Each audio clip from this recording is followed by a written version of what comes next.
Well, good evening, ladies and gentlemen. My name is Jessica Pollock. I am in interpersonal communication, and I plan to present on the social penetration theory. You'll have to excuse the noise in the background. My children are taking a bath.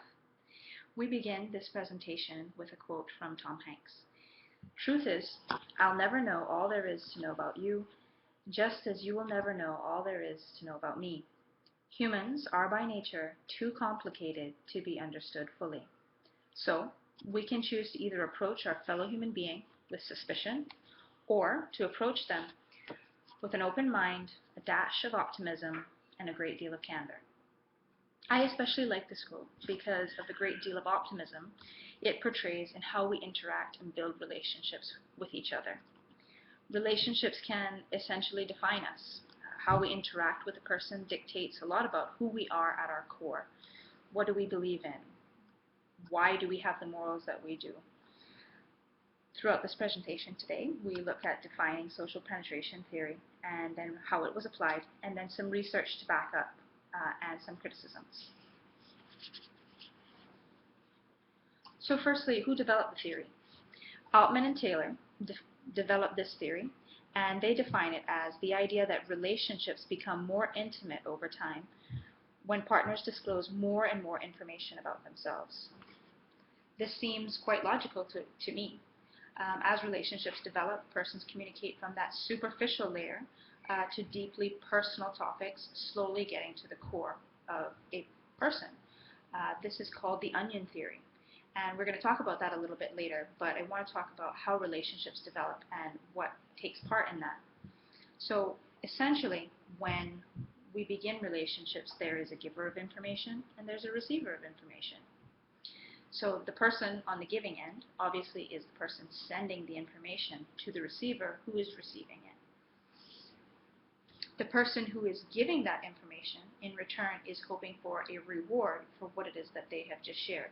So for example, I'm wanting to share information with you and you receive that information positively. I've now received a reward for that information that has been shared.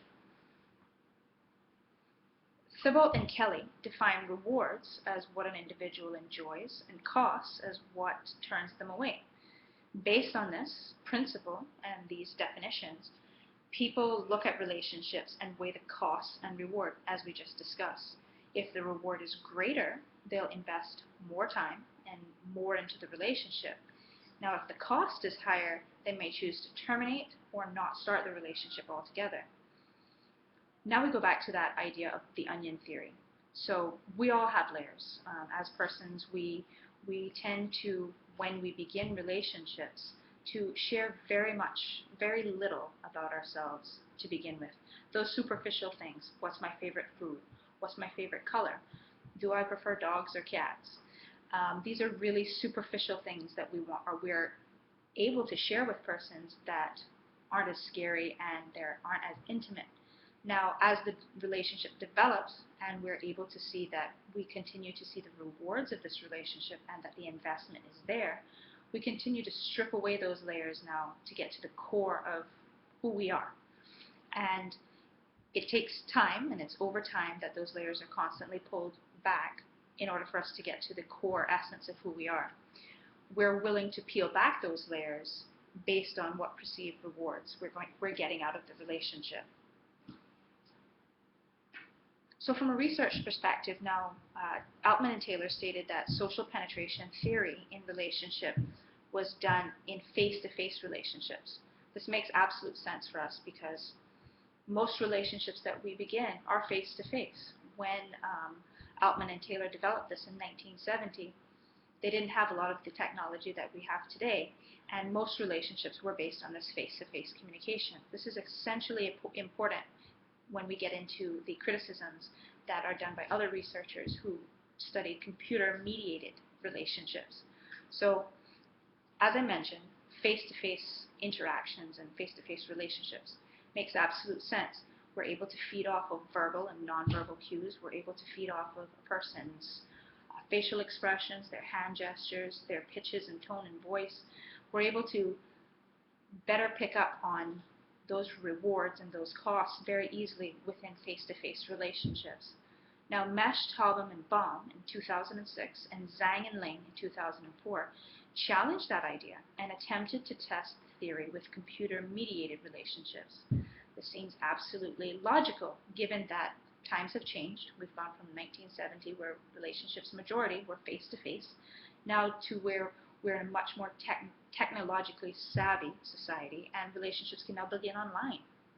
So what they found, however, was that those relationships that began online were less sincere, and regardless of how much information was shared. So let's think about that for a second. If I am engaging in a computer-mediated relationship, I can't pick up on nonverbal cues. I'm not able to see hand gestures. I'm not able to see a person's facial expressions. I'm not able to hear the pitches and tone in their voice. I'm just going off of text that's on the screen. So it would make most sense that the research would show it is less sincere as the relationship developed. Contrary to their findings, however, Ellison and Hino found that a study of people on Match.com, they studied over 349 people on Match.com, and the majority of them said that they found their relationships were fulfilling. The only downside to this research was that they were not able to measure chemistry. This makes absolute sense when we think about how we measure the chemistry of some persons. It's based on face-to-face interactions. We were able to pick up on how is the person touching the other person? How are they responding to their messages? Are they using higher pitched voices? Are they going in lower pitched voices? Are they using hand gestures? Their facial expressions, are they positive? Are they negative? That makes complete sense. Some other criticisms that have come from the theory for the theory of social penetration theory from Altman and Taylor is due to the focus that it's given on gradual relationship development and its lack of recognition that outside forces can impact another person's relationship development. So in the beginning, Altman and Taylor looked at just two persons and how their interaction is going, and it was based on face-to-face interaction. They were able to measure that. We found that other persons tried to test this computer-mediated relationships and that there were stumbling blocks there as well. And most criticisms about Altman and Taylor's theory here now and the overall theory together is that there's this lack of recognition that outside forces can impact a person's relationship development. And this is a very good point because, as we know, relationships don't just start with me and you or husband and wife and whatever else. There's so many other dynamics around it. There are other people involved. A perfect example would be two best friends, let's call them female for right now, and one female best friend decides that she wants to engage in a relationship with a boyfriend. Now, the other best friend that's not engaging in the relationship doesn't necessarily like that boyfriend and doesn't want that relationship to start or continue and wants it to be terminated. There's no research to show how that relationship between the two best friends and one best friend feeding information to the other person is measured in the success of the relationship between boyfriend and potential girlfriend.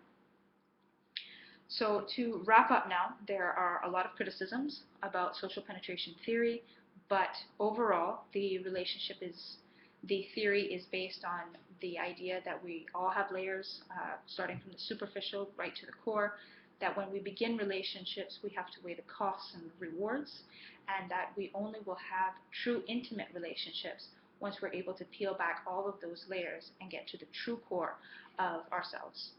Thank you very much.